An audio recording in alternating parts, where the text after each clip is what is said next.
Hi guys, I am back and today I am going to be doing a very exciting first impressions wear test type video for the Dior Backstage eye palette. So as you can see, I have the palette in the shade 4 Rosewood Neutrals. I did film a very satisfying reel of it completely untouched with all of its beautiful markings still on it. And that's on my Instagram, which I will link down below. But today I really wanted to show you what the palette looks like. I will insert pictures of swatches as well as doing a look today and then checking in throughout the day to show you how it wears. So that was my goal for my video. Okay, there was some dust on it. So this is what the palette looks like. I will insert a better picture right now. So it is very pinky mauve with some like cool toned neutrals kind of in this lower corner. It's got this beautiful like deep purple shade. This has 5 mattes, a shimmer, a highlighter, and a metal. And then this primer shade. So I'm going to do my makeup, then show swatches of the whole palette, and then I will check back in throughout the day to share my thoughts and show how it's wearing and kind of talk about the look that I created. So since it has this like primer shade, today I am going to use it. If this shade is anything like the primer concealer shade in the Huda Beauty palettes, I don't have hope for it. I tend to not be a fan of that kind of thing, but I want to try it in the spirit of trying out this palette. So I'm going to put it on one eye and then I'm going to put my normal ABH primer on my other eye. I'm getting some ABH on the back of my hand. It has been explodey recently and has ruined 1 or 2 shirts and pants by exploding all over the place, which is rude of it. Not that it really can be anthropomorphized, but whatever. I got this palette as a gift, but I will look up to see how much it costs when I check in later, when I talk about like whether I would buy it or not. As a kind of congratulations on the end of your summer program gift, my mom got me this palette and gave it to me on our road trip back. One thing that I do find interesting about this palette is it lists these 3 shades in the corner as mattes. But looking at them in the pan, they look like they have a sheen to them. So I don't know if that's just the way that they're impressed with the Dior embossing on it, or if they maybe do have a little bit of a sheen and they're kind of like a satin. And there's no like satin formula in the Dior palettes that they call out. So I'm going to start with the middle shade. It's called Rose or Matte Rose. They don't really have names. And I'm gonna take it on this big fluffy brush that I have.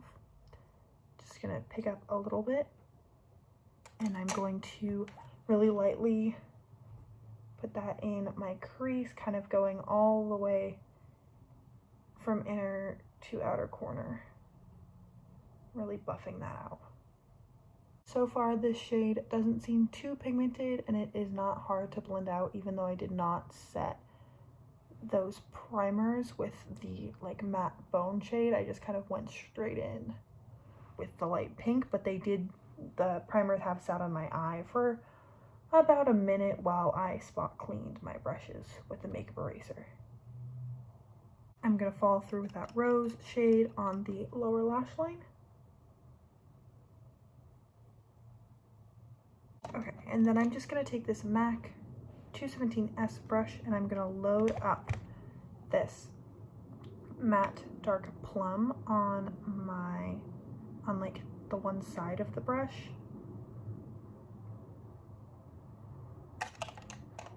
Maybe not load it up, but get a good amount. And I'm just going to start building this up along, kind of starting at my lower lash line and then building it up into my crease. So I'm working my way up.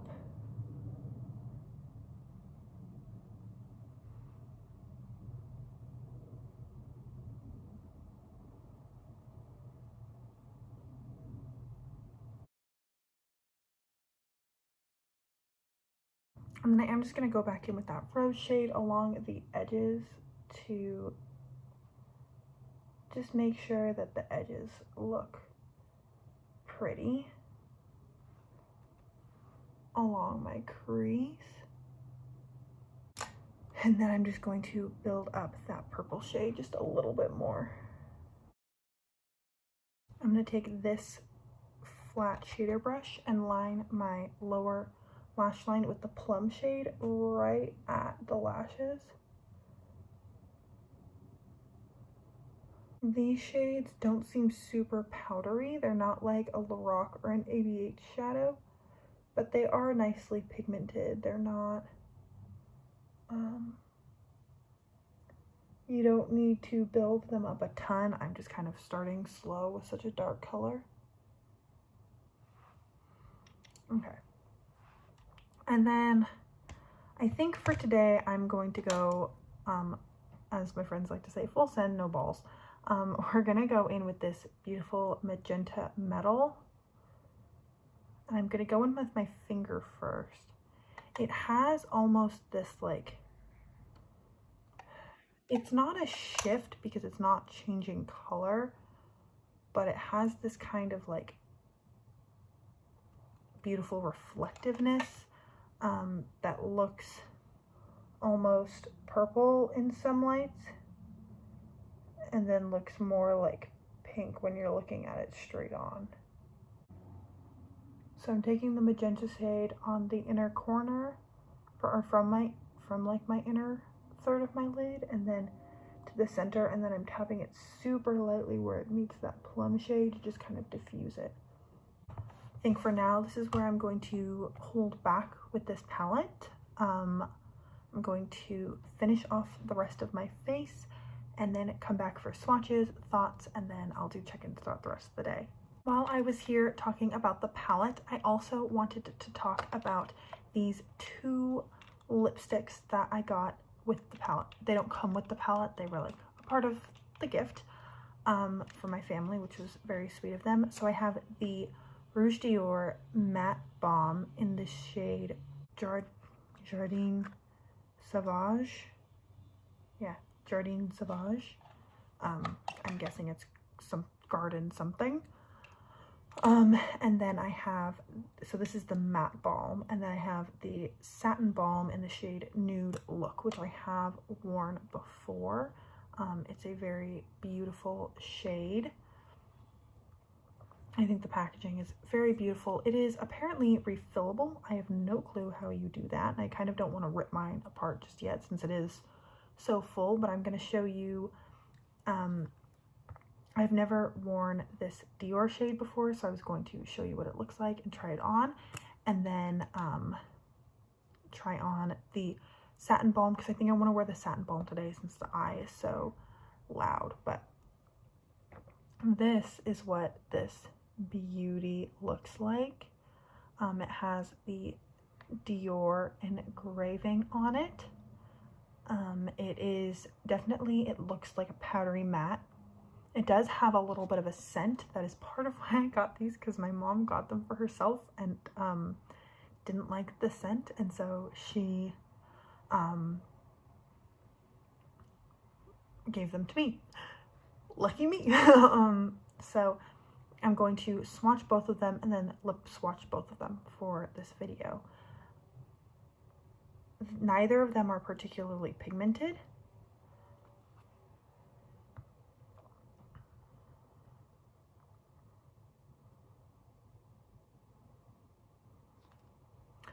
So this is the matte Jardin Sauvage, Savage Garden, I guess maybe. And then this is Nude Look. So honestly, the matte one does look less shiny than the satin one, but it is still a balm. It's still not matte.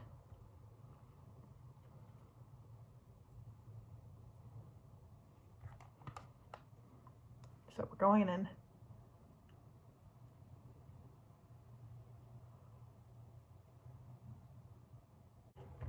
The matte one almost has that kind of like silicone-y feel that you get when you take the L'Oreal Pro Matte glosses and shear them out. And it's just kind of like slippery and balmy, but also a little bit, they look kind of powdery. I think this looks really, really pretty. And then I am going to show you what this looks like, and then I'll try on the nude one, which I love and was wearing a ton on my drive back to California. I showed off the other one a ton because it was like brand new. I hadn't even swatched it yet, but this is what a slightly loved satin balm looks like. This one is much more sheer than the other one.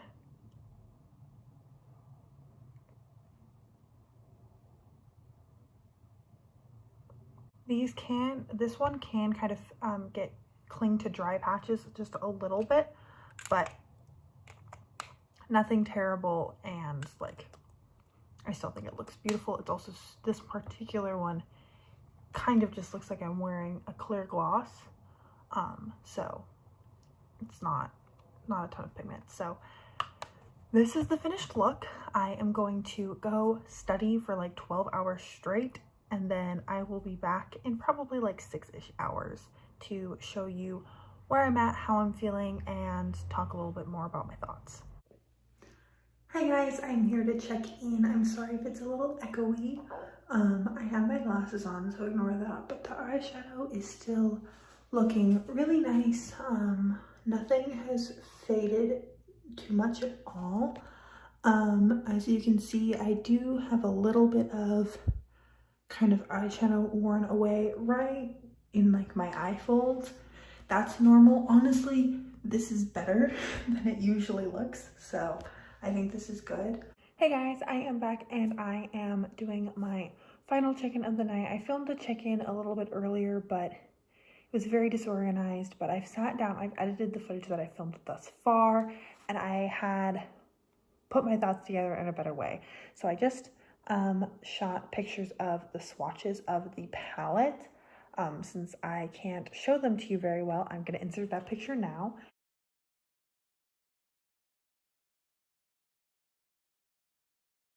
And then I also swatched the lipsticks one more time, so in case my earlier swatches weren't very good, I thought this would be a better photo on the lighter part of my arm in better lighting.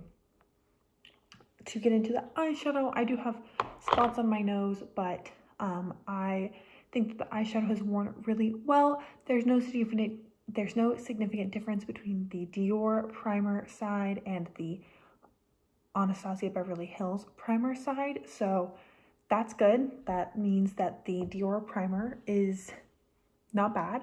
I haven't done anything too crazy. I went for a walk, I worked on some homework, I played a game with a friend. That's pretty much it. It has been about 9 hours-ish, a little bit over 9 hours since I put this on. Obviously the lipstick has worn off. My skin is starting to wear off in certain areas, but the eyeshadow I feel like looks really good. You can see where it has worn away just a little bit right here, which is standard for eyeshadows on my eyes since I have such hooded eyes, and the eyeshadow tends to get a little bit bunchy, wear away just a little bit in that area. It does not bother me after 9 hours of wear. And yeah, I think this is a beautiful palette. It retails for $49 on Sephora. There's currently 7 shades, but 3 of them are listed as limited edition. The one that I showed you today is not listed as limited edition. So if you are really vibing with one of the color stories, I could totally see where this palette is an investment that you wear every day. That is how my mom views her palette that she has. She has the cool neutrals one. She wears it like every single day for like 3 months, and then she has like 2 other eyeshadow palettes, and then she'll wear a different palette every day for a couple of months, and that's just kind of how she rotates through her palettes, and she has less than I do, and she really loves hers, if that gives you any idea of someone else's opinion on this palette, since I've only tried it for the first time today. I am very excited to continue playing with it. I would like to do a more daytime appropriate look. I think my one current qualm with this palette is the color story. It's the only like mid-toned neutral matte is that rose color, which is a beautiful shade, but it also isn't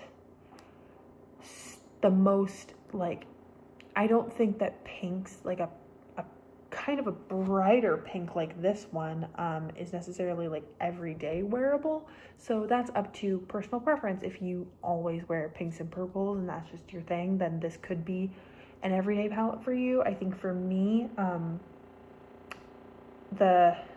since most of the colors are more on the deeper end, or like half of the palette is kind of deep and then half of it's pretty light, there's just not a ton of mid-tones in this.